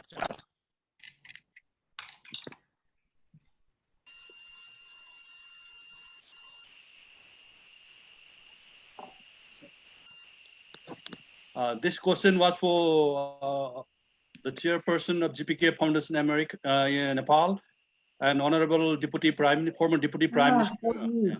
Okay. So the government is trying their best to distribute food to the needy people, but it is not very effective. Not very effective. It is not reaching the people who need it. So we are trying to be, as an opposition and from different party, we are supporting the government so they do the best job as possible. And they have, in the meantime, I felt the government was trying to use this pandemic for their power and politics, which was in the middle of the, suddenly in the middle of the situation, everything got very blown up in Nepal. And so we are supporting them, but at the same time, we are also giving warning to them that they are properly working, going to the people, meeting the needy people, and supporting the public there, which is effectively. So not doing politics at this time when people are suffering. People need the help. Also the frontline workers, they are suffering. Their lack of equipments, lack of instruments are giving them a lot of problems. So the government needs to fulfill all these things. Thank you for your answer. Next, just got here from Kunwa Durba from South Korea, asking to Jani Lau. She spoke about the business or economic viewpoint. Business or economic viewpoint. What do you think gonna happen the economy situation after the post COVID-19? I wish I had the answer to that. I do think it will be very specific to each industry and to each type of business, right? So a few companies are thriving during this pandemic. I mean, we're using the product of one of those companies, Zoom. But, I think, ultimately every company has to figure out. So, interestingly, the pandemic has forced a lot of companies to be innovative, right, in their response to the pandemic. And I think what they've figured out is that a lot of the changes that they were forced to make actually might make business sense even after the pandemic. So I think there is a little bit of a silver lining in that it's forced them to take risks and to do things differently. And they might actually realize, oh, this actually makes sense for us even after the crisis is over, and it actually is a better way to do business. So just to give an example, my most recent company, we had a huge travel budget because we believed that our best negotiations had to be face-to-face, and that was the way we were used to doing business. And a lot of our customers were in Asia, so our travel budget was enormous.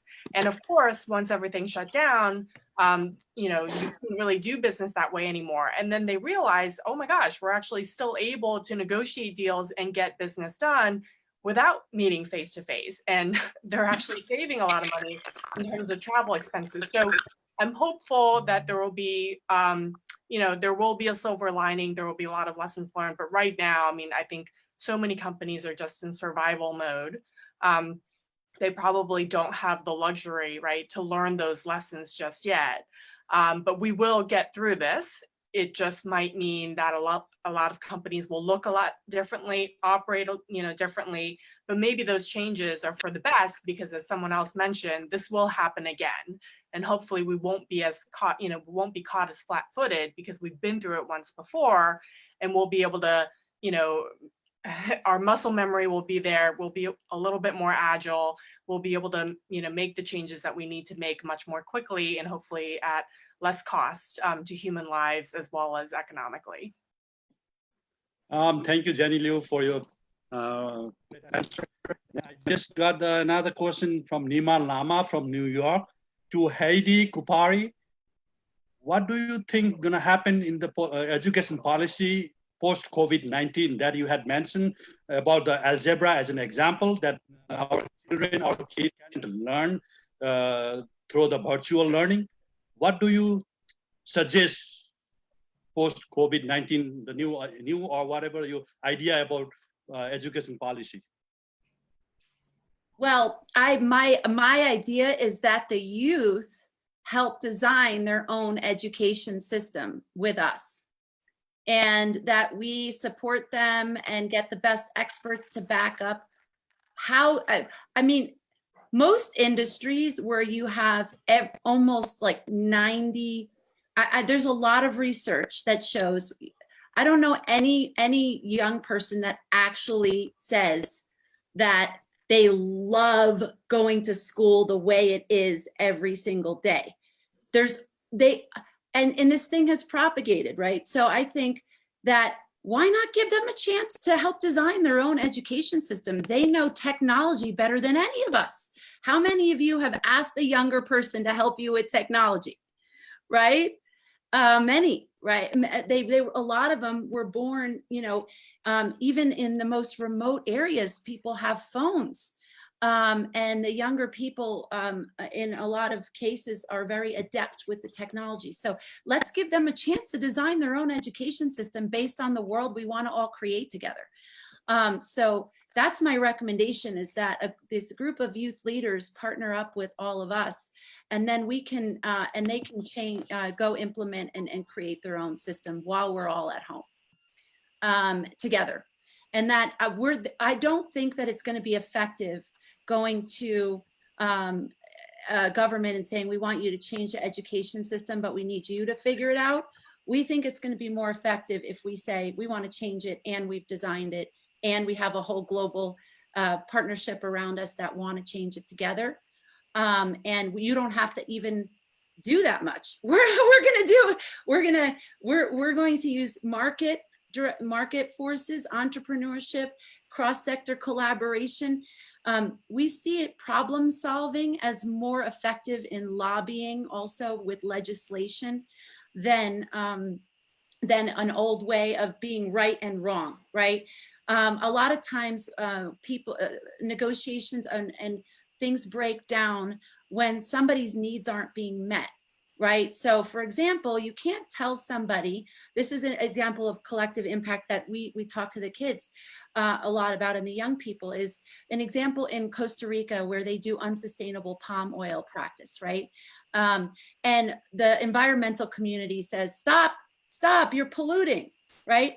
But those people need another way to make money if you want them to stop doing something that's unsustainable, right? So when you're trying to legislate, you can't just tell people to stop doing something if they don't have another opportunity. So we're really looking at listening to the needs of everyone in a society and in a system, and solving those problems so that we can get beyond this field of right and wrong. That's my favorite Rumi poem. I don't know if any of you ever, there's a field beyond right and wrong, I'll meet you there. That's the summary of it. And that's where we're trying to get to. And when we're talking about issues with racism, we're talking about issues, all these things, how are we going to change this? My answer to that is empower the youth, because they don't see this. A lot of them are just adopting it from us as they get older, from the system. They don't see this. There's 16 genders that the young people are embracing right now. They don't even see woman, you know, that is not in their DNA, this next generation, the younger ones. But when it becomes that, it's because we've made them go in, they've been in this system, right? So if we can have that unity consciousness at the young age and support that, they can help us all melt all of our walls, right? Because I've seen, I'm sure you've all seen, like, people change things when their children question them too. CEOs, there was I think an article in the New York Times that said CEOs have changed courses drastically because of their teenage children asking them questions. So that's my recommendation. Invest and empower the youth, support, give them the information they need to solve problems, cross-generational systemic change and collective impact with our big goals, and going to create this change together unapologetically, because they have a right now to take things a little further than what we've done before. And this is not, and this is different. We're looking at youth as being wise beings who are equal with all of us. This isn't this a cute youth program? This is, we believe youth are a wellspring for the world, and they are ready to be empowered. They are ready to take action, and we need to unleash them, get out of their way, and support them and partner with them and help them implement the ideas. So that's my recommendation.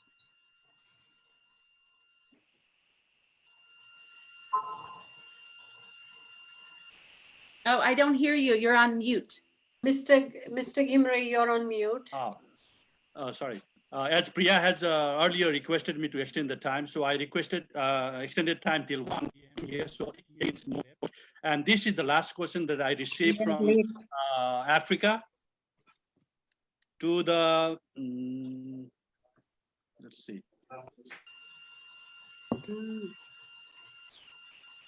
While we're waiting, can I just share something about Nepal? Sure, go ahead. 2 minutes. I have this singing bowl I got from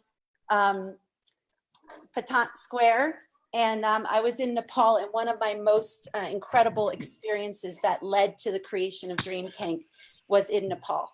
So I'm excited to talk to the you about that another time, but it's a beautiful, beautiful country. Wow.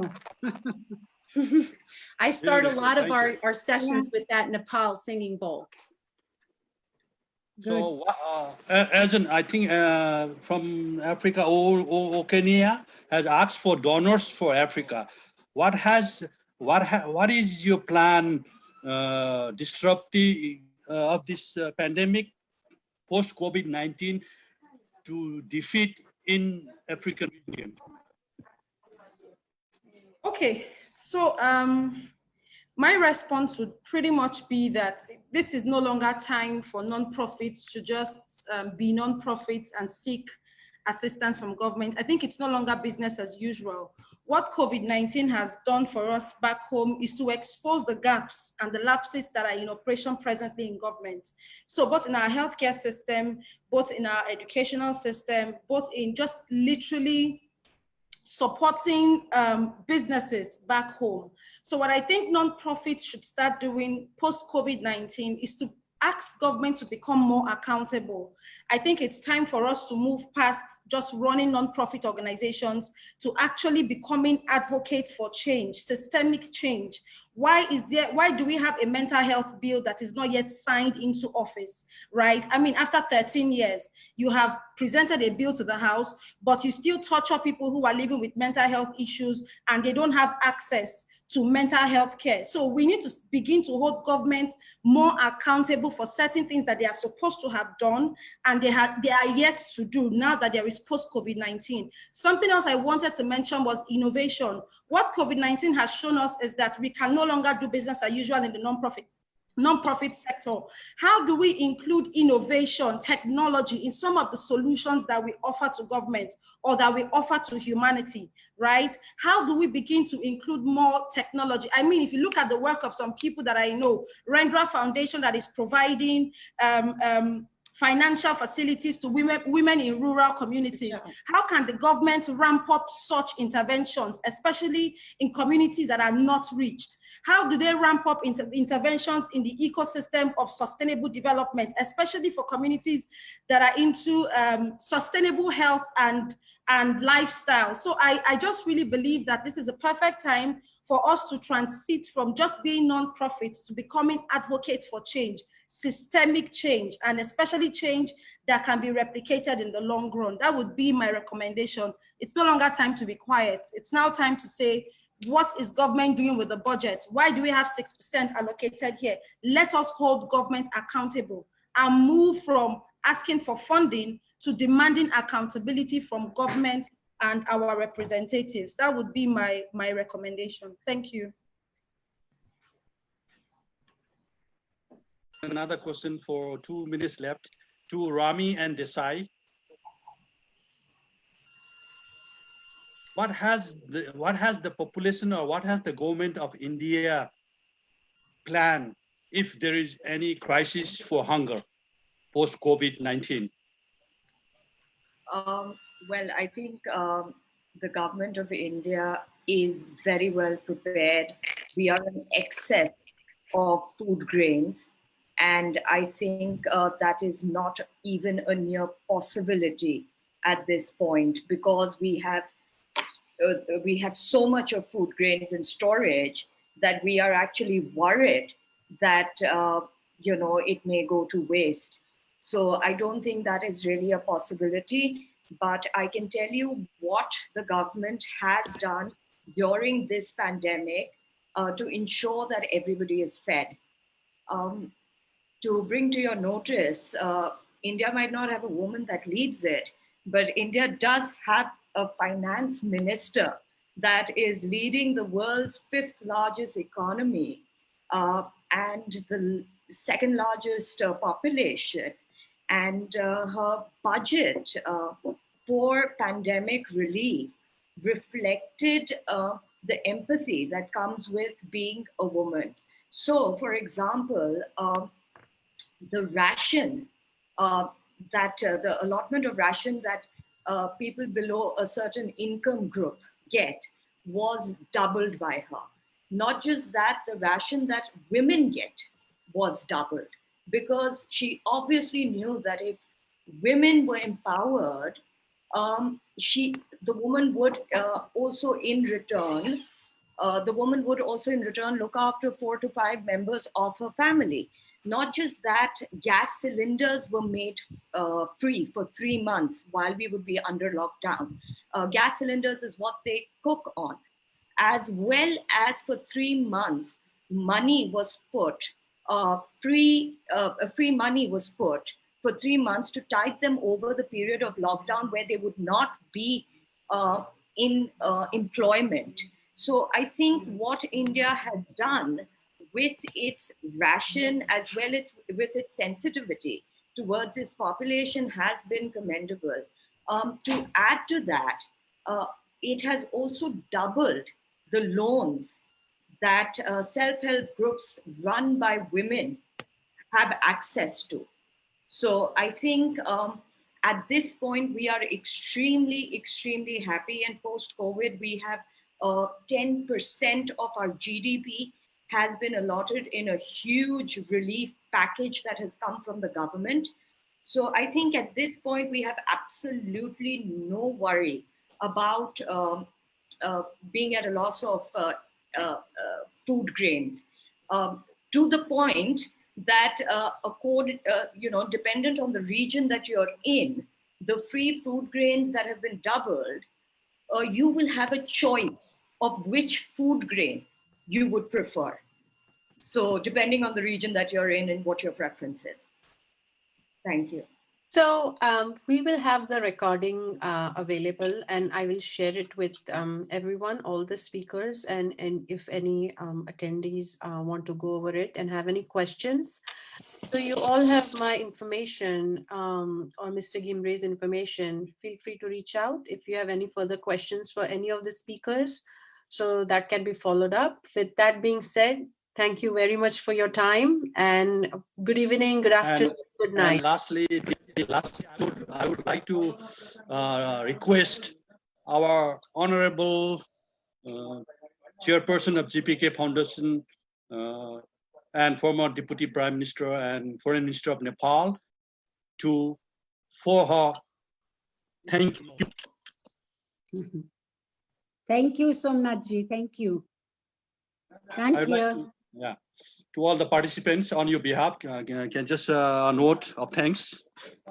Yes, I like to thank everyone. It was wonderful sharing knowledge and to get to know everybody from all around the world. And Priyaji, I want to especially give you a lot of thanks and hope you will come to Nepal soon to visit us after the pandemic. And Somnathji also, thank you to you. Thanks to you. This was wonderful to listen to everybody. So knowledgeable people and wonderful ladies, I'm really so happy. All of you are invited to So Nepal. happy. I can't wait. I will take you up on, I will take you up on that. I'm looking forward as well. I will definitely. To Nepal by our chairperson. Hi. When is Nepal going to be open for travel?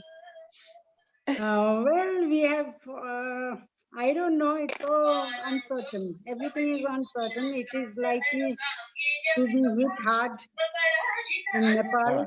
It is a least developed country. Oh, don't call it. It soars in spirituality. Thank you. Thank you all. Thank you. Stay safe. Now let's say Bye-bye. namaste. Namaste. Bye-bye. Namaste, everybody. Bye, everyone. Thank you. Thank you all. Bye. यसको video पाइन्छ I'll send you.